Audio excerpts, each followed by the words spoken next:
Hello guys, എല്ലാവർക്കും പുതിയൊരു വീഡിയോയിലേക്ക് സ്വാഗതം. ഈ ഒരു വീഡിയോ എന്ന് പറയുന്നത് റിസോഴ്സ് യൂട്ടിലൈസേഷൻ ആൻഡ് സസ്റ്റൈനബിലിറ്റി എന്ന് പറയുന്ന ചാപ്റ്ററിൻ്റെ പാർട്ട് 4 ആണ്.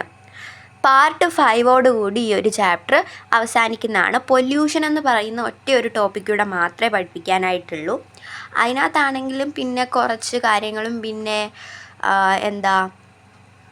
സസ്റ്റൈനബിൾ ഡെവലപ്മെൻറ്റ് എന്ന് പറയുന്ന ഒരു ഒറ്റ ടോപ്പിക്കൂടെ മാത്രമേ ഉള്ളൂ.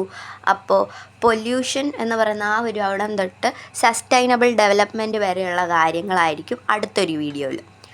പാർട്ട് 5 ഈ ഒരു ക്ലാസ് അവസാനിക്കുന്നതായിരിക്കും. പിന്നെ നമ്മൾ മറ്റേ ചാപ്റ്ററിൻ്റെ മീഡിയ ആൻഡ് സോഷ്യൽ റിഫ്ലക്ഷൻസിൻ്റെ ബാക്കി എടുക്കും. അപ്പോൾ ഹലോ ഗായ്സ്, പുതിയൊരു വീഡിയോയിലേക്ക് എല്ലാവർക്കും സ്വാഗതം. ഈ ഒരു വീഡിയോ എന്ന് പറയുന്നത് നമ്മൾ പഠിക്കാൻ പോകുന്നത് പാർട്ട് 4 ആണ്. റിസോഴ്സ് യൂട്ടിലൈസേഷൻ ആൻഡ് സസ്റ്റൈനബിലിറ്റി എന്ന് പറയുന്ന ചാപ്റ്ററിൻ്റെ part 4.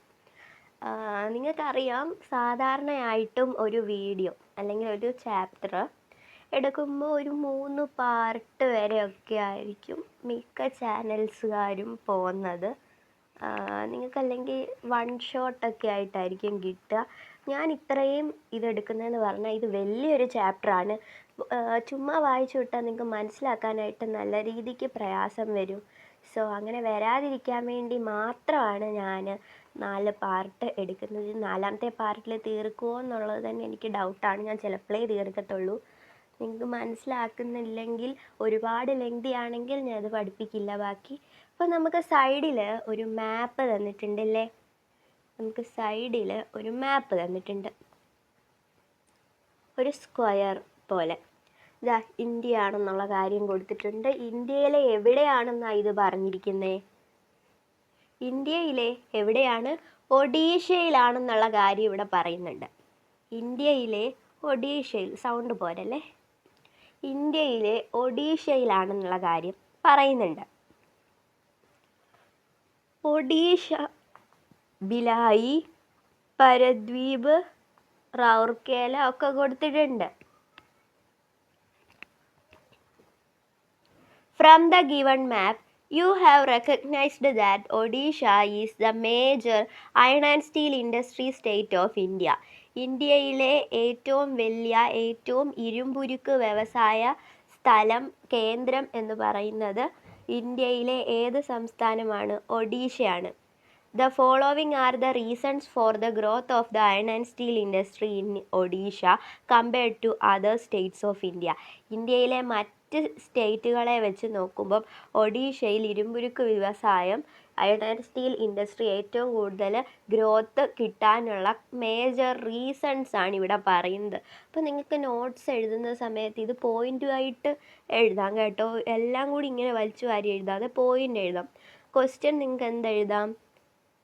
What are the reasons for the growth of iron and steel industry in Odisha compared to other states of India എന്ന് പറഞ്ഞ ക്വസ്റ്റ്യൻ എഴുതാം. ആൻസർ നമുക്ക് ഇവിടെ ഉണ്ട്, എഴുതാം.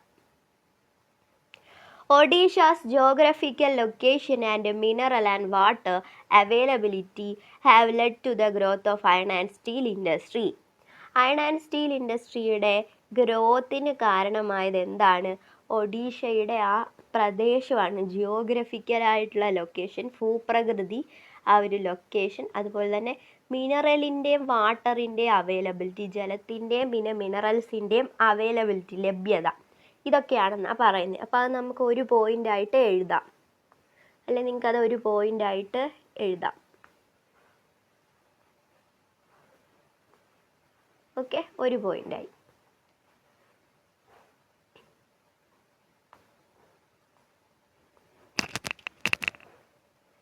High grade iron ore deposits are found in Kenjur, Sundargarh and Mayurbhanj districts and coal in the Talcher region. പല സ്ഥലങ്ങളുടെ പേര് പറയുന്നത്, 4 പ്ലേസസിൻ്റെ പേര് പറയുന്നുണ്ട്. ഇത് ഒഡീഷയിലുള്ളതാണ്. അവിടെയൊക്കെ എന്ന് പറഞ്ഞാൽ വളരെ high grade iron or deposit ഉണ്ട്, ഇരുമ്പയിരിൻ്റെ ലഭ്യതയുണ്ട്, ഇരുമ്പയിര് അവിടെ ഉണ്ട്. അതുകൊണ്ട് തന്നെ അവിടെ ഏറ്റവും കൂടുതൽ ഇത് കിട്ടും, കണ്ടോ. ഇനി അടുത്ത സ്ഥലത്തോ, സുന്ദർഗർഹിലോ, പിന്നെ ഇവിടെ മയൂർഭഞ്ച്, അതൊക്കെ ഡിസ്ട്രിക്ട്സ് ആണ് കേട്ടോ, ജില്ലകളാണ്. അവിടെ കോള് കൽക്കരി കിട്ടും, തൽക്കർ റീജിയൻ അവിടെയൊക്കെ. അതൊക്കെയും വലിയൊരു പങ്ക് വഹിക്കുന്നു. നിങ്ങൾക്ക് രണ്ടാമത്തെ പോയിൻ്റായിട്ട് എഴുതാവുന്നതാണേ. രണ്ടാമത്തെ പോയിൻ്റായിട്ട് എഴുതണേ. ഇനി അടുത്തത്, an excellent railway network and highways connecting the factories of Rourkela and Kalinganagar with the main markets of India facilitated industrial development. എന്താ പറഞ്ഞേ? എക്സലൻ്റ് റെയിൽവേ നെറ്റ്വർക്ക് ഉണ്ട് അവർക്ക്, ഹൈവേസ് ഉണ്ട്, ഇതൊക്കെ ഉള്ളതുകൊണ്ട് തന്നെ ഫാക്ടറിയിലോട്ടുള്ള എത്തിപ്പെടാനുള്ള ഫെസിലിറ്റി, ട്രാൻസ്പോർട്ടേഷൻ, അതൊരു പോയിൻ്റായിട്ട് എഴുതാം. കണ്ടോ, ഈ ഒരു പോർഷൻ നമുക്ക് ഒരു പോയിൻ്റായിട്ട് എഴുതാം. എല്ലാം വേണ്ടിയതാണ് കേട്ടോ. അപ്പം നമുക്ക് ഒരു പോയിൻറ്റും വിടാൻ പറ്റില്ല. അപ്പം പോയിൻ്റ് ബൈ പോയിൻ്റായിട്ട് പഠിക്കുകയാണെങ്കിൽ ഒരുപാടുള്ളതായിട്ടുള്ള ഒരു തോന്നലുമില്ല. More over the long coastline and port facilitate domestic and international trade making Odisha the centre of the iron and steel industry. എന്തുവാ? ലോങ് കോസ്റ്റ് ലൈൻ, വലിയ തീരപ്രദേശമുണ്ട്, പിന്നെ പോർട്ട്സ്, തുറമുഖങ്ങളൊക്കെ ഉള്ളതുകൊണ്ടും ഇൻ്റർനാഷണൽ ട്രേഡിനായാലും സാധിക്കും. ഒഡീഷയെ അയൺ ആൻഡ് സ്റ്റീലിൻ്റെ ഇതാക്കുന്നു. അപ്പം ഇവിടെ നമുക്ക് വേണമെങ്കിൽ മൊത്തം എഴുതാം. ലോങ് കോസ്റ്റ് ലൈന്, പിന്നെ port facilitated domestic and international trade, ആ കാര്യമാണ് ഇവിടെ വരുന്നത്. അങ്ങനെ എല്ലാത്തിലെയും ചെറിയ പോയിൻറ്റ്സ് വെച്ച് നിങ്ങൾക്ക് ചെയ്യാം.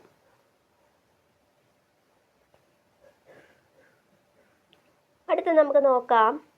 തോന്നിയൊരു ചാപ്റ്റർ ഈ ഒരു വീഡിയോയിൽ ചിലപ്പോൾ തീരാൻ ചാൻസ് ഉണ്ട് കേട്ടോ.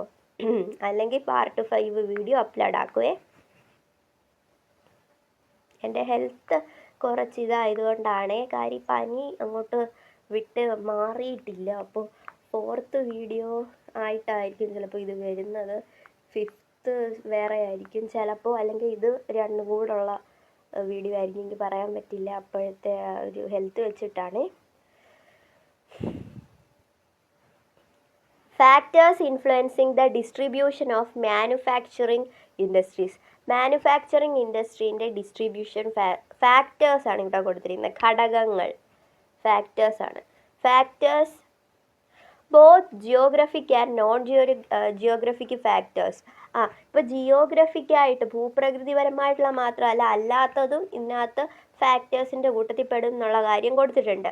അപ്പോൾ ഇതിൻ്റെ മാനുഫാക്ചറിങ് ഇൻഡസ്ട്രീസിൻ്റെ ഡിസ്ട്രിബ്യൂഷനെ ഇൻഫ്ലുവൻസ് ചെയ്യുന്ന ഫാക്ടേഴ്സിനെ നമ്മൾ രണ്ടായിട്ട് ഡിവൈഡ് ചെയ്യുന്നുണ്ട്. എത്ര?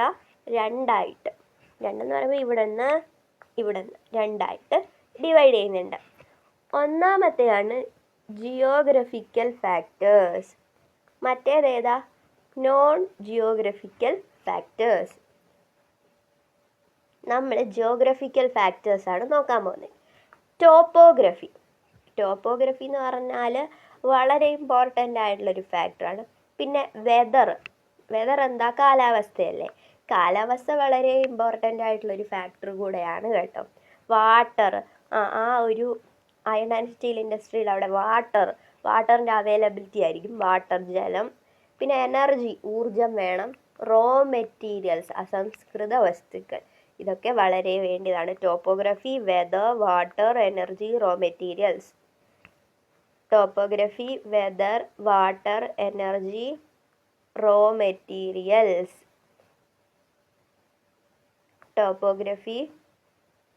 Topography, weather, water, energy, raw materials പഠിച്ചു വെക്കുക.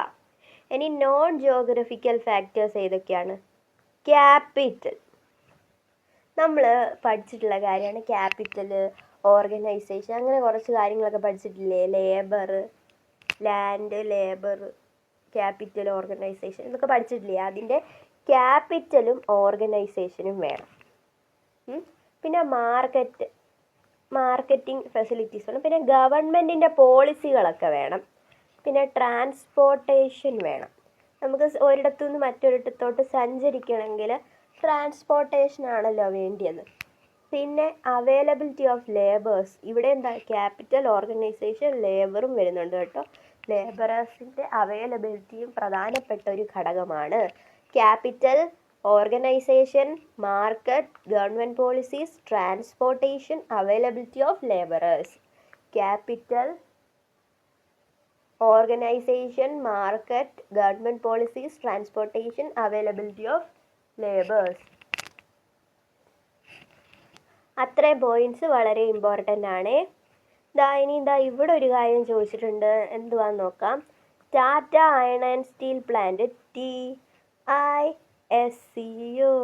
TISCO, ടിസ്കോ നമ്മൾ പറഞ്ഞ കാര്യമാണ്, ടിസ്കോ. അപ്പോൾ ടാറ്റ അയൺ ആൻഡ് സ്റ്റീൽ പ്ലാന്റിൻ്റെ ഒരിത് കൊടുത്തിട്ടുണ്ട്, ഒരു മാപ്പ് ഇവിടെ കൊടുത്തിട്ടുണ്ട് കേട്ടോ. Identify the factors that influenced the Tata iron and steel plant from the figure. ഇതിനെ ഇൻഫ്ലുവൻസ് ചെയ്ത ഫാക്ടേഴ്സ് എന്തൊക്കെയാണെന്നുള്ള കാര്യം ഇവിടെ കൊടുത്തിട്ടുണ്ട്, നോക്കാം. മാംഗനീസിൻ്റെ ഇവിടെയൊക്കെ ഉണ്ടെന്നുള്ള കാര്യം കൊടുത്തിട്ടുണ്ട്. Steel plant, lime stone, iron or, call, railway. ഇതിനകത്ത് എന്തൊക്കെ വന്നു എന്ന് നോക്കാം. റിവർ ഉണ്ട് കേട്ടോ, റിവേഴ്സ് കുറേ ഉണ്ട്. റിവർ ദാമോദർ, റിവർ സുബർണരേഖ, പിന്നെ റിവർ സൗത്ത് കോയൽ ഉണ്ട് കേട്ടോ. റെയിൽവേയും അതുപോലെ തന്നെ എനിക്ക് തോന്നുന്നു റിവറും ഒക്കെയാണ് ഇതിൻ്റെ ഇതായിട്ട് വരുന്നത്. ഇവിടെ ഒരു പോയിൻ്റായിട്ട് നിങ്ങൾക്ക് റെയിൽവേ എഴുതാം കേട്ടോ, റെയിൽവേ. ബാക്കി നിങ്ങൾക്ക് തന്നെ കണ്ടുപിടിക്കാവുന്നതല്ലേ ഉള്ളൂ. റെയിൽവേ എന്ത് ക്ലിയർ പിക്ചർ ഇങ്ങനെ തരുവാണെങ്കിൽ നമുക്ക് ഈസി ആയിരിക്കും എക്സാമിനും. കുറച്ച് കോംപ്ലിക്കേറ്റഡ് ആയിട്ട് കാണുകയാണെങ്കിലായിരിക്കും ഇത്. അപ്പോൾ ഈ ഒരു കാര്യമൊക്കെ ഒന്ന് നോക്കാം. അപ്പോൾ ഈ ഒരു പോർഷൻ എത്തിയിട്ടുണ്ട്. ഒന്നെങ്കിൽ നമ്മൾ ഇവിടം വരെ പഠിച്ചിട്ട് ഇന്ന് നിർത്തും, അല്ലെങ്കിൽ പൊല്യൂഷൻ തൊട്ടിട്ടും ചെയ്യും.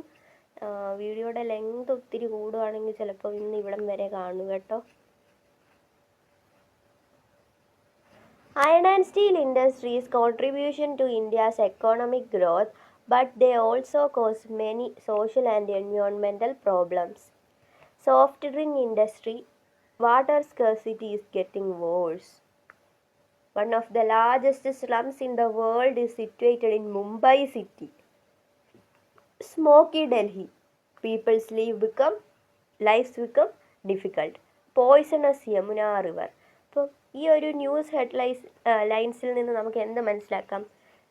സോഫ്റ്റ് ഡ്രിങ്ക് ഇൻഡസ്ട്രിയിൽ വാട്ടർ സ്കേർസിറ്റി നമുക്ക് മനസ്സിലാക്കാം, വെള്ളത്തിൻ്റെ അഭാവത മനസ്സിലാക്കാം, നമുക്ക് സ്കേർസിറ്റി നമുക്ക് മനസ്സിലാക്കാം, അതായത് ലഭ്യത ഇല്ലാത്തൊരു കാര്യം പറയുന്നുണ്ട്. പിന്നെ one of the largest waste ഇങ്ങനെ കൊണ്ട് തള്ളുന്നത് പൊല്യൂഷൻ അല്ലേ, അത് വേസ്റ്റ് ഇങ്ങനെ ഇടുന്നതിനെ കൊണ്ടുള്ള പ്രശ്നം. പിന്നെന്താ, സ്മോക്ക് നമ്മുടെ എയർ പൊല്യൂട്ട് ആവുന്നുണ്ട്.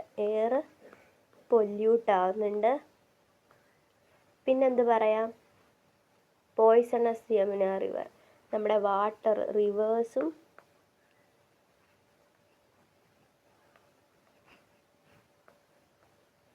നമ്മുടെ റിവറൊക്കെ പൊല്യൂട്ട് ആവുന്നുണ്ട്. കാര്യമൊക്കെ നമുക്ക് പറയാം.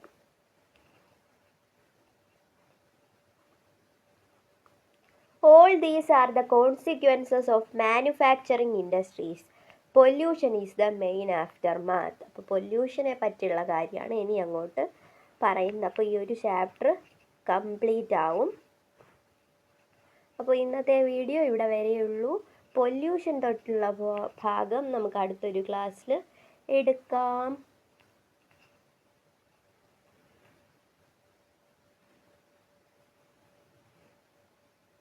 പൊല്യൂഷൻ തൊട്ടുള്ള ഭാഗമാണ് അടുത്ത ക്ലാസ്സിൽ.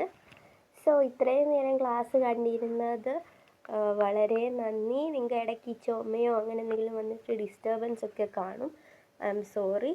അപ്പോൾ നിങ്ങൾക്ക് ഇഷ്ടപ്പെട്ടിട്ടുണ്ട്, അതുകൊണ്ട് സൗണ്ട് വോളിയം കുറച്ച് കുറവായിരിക്കും. സൗണ്ട് വയ്യാത്തതുകൊണ്ടാണ് കേട്ടോ. നിങ്ങൾ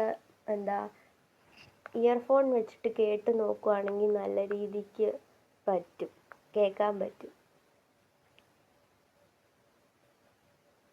okay, then bye, see you. അടുത്തൊരു വീഡിയോയിൽ കാണും. ഇത് നോക്ക്, 2 വര വന്നിവിടെ, ഞാൻ ഒരു വരയല്ലേ വരച്ചുള്ളൂ. Okay, bye, see you. ക്ലാസ്സൊക്കെ എല്ലാവർക്കും ഇഷ്ടപ്പെടുന്നുണ്ടെന്ന് വിശ്വസിക്കുന്നു. അപ്പോൾ ഒരുപാട് അങ്ങോട്ട് റീച്ചൊന്നും ഇല്ലെങ്കിലും അത്യാവശ്യം എന്താ എപ്പോഴും സപ്പോർട്ട് ചെയ്യുന്നവരെപ്പോഴും ഉണ്ട്. അപ്പോൾ ഭയങ്കര സന്തോഷമൊക്കെ ഉണ്ട്. ഇനിയിപ്പം ചിലപ്പോൾ ചാനലൊക്കെ സ്റ്റോപ്പ് ചെയ്യാനായിട്ടുള്ളൊരു ചെറിയ ചാൻസ് ഉണ്ട്. കാര്യം വ്യൂവേഴ്സ് ആയാലും ലൈക്സ് ആയാലും സബ്സ്ക്രൈബേഴ്സ് ആയാലും ഒക്കെ കുറവായതുകൊണ്ട് ചിലപ്പോൾ സ്റ്റോപ്പ് ചെയ്യാൻ ചാൻസ് ഉണ്ട്. അപ്പോൾ ചിലർക്കെങ്കിലും ഈ ഒരു ക്ലാസ്സസ് യൂസ്ഫുൾ ആകുന്നുണ്ടെങ്കിൽ ഒന്ന് കമൻറ്റ് ചെയ്യുക. അല്ലെങ്കിൽ പിന്നെ ഞാൻ അറിയത്തില്ല, ഞാൻ നിർത്തിയിട്ട് പോവും. അപ്പോൾ അതുകൊണ്ടാണ്. ഇനി ഏതാണ് ചാപ്റ്റർ വേണ്ടതെന്നുള്ള കാര്യം പറഞ്ഞാൽ മതി. ഫിസിക്സ് ആണ് കുറേ പേര് പറഞ്ഞത്. സ്റ്റാറ്റിക് ഇലക്ട്രിസിറ്റി എന്ന് പറയുന്നത് അതെടുക്കാവുന്നതാണ്, ഒരു കുഴപ്പമില്ല. അപ്പോൾ ഈ ഒരു വീഡിയോ നിങ്ങളുടെ ഫ്രണ്ട്സിനൊക്കെ ഷെയർ ചെയ്ത് കൊടുക്കുക, ലൈക്ക് ചെയ്യുക, സബ്സ്ക്രൈബ് ചെയ്യുക, സപ്പോർട്ട് ചെയ്യുക. So by.